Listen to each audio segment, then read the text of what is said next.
At nagbahagi na rin kay Karen sa totoong dahilan ng kanyang pag-iisa. Tsaka miss ko din nanay ko.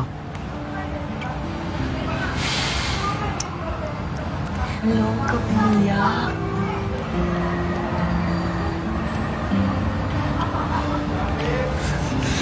Cute naman eh.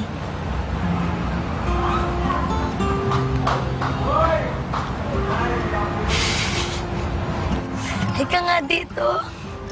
Kit! Magka... Ikaw kasi ba't mo pa ako kinausap? Parang pag minsan best friend ko siya, tapos parang ganon. Yung na-share ko lahat sa kanya.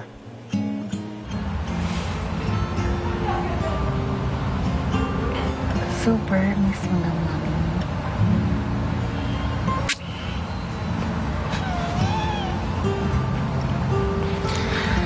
Ay... Siya lang ang nag-i-inspire sa akin eh.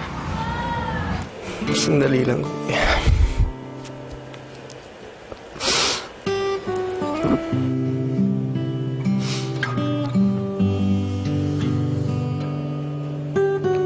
Gusto ko na po siya i-hug.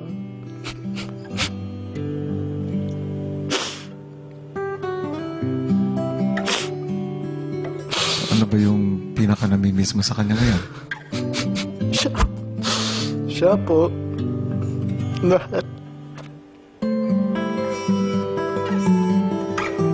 Natutuwa ako at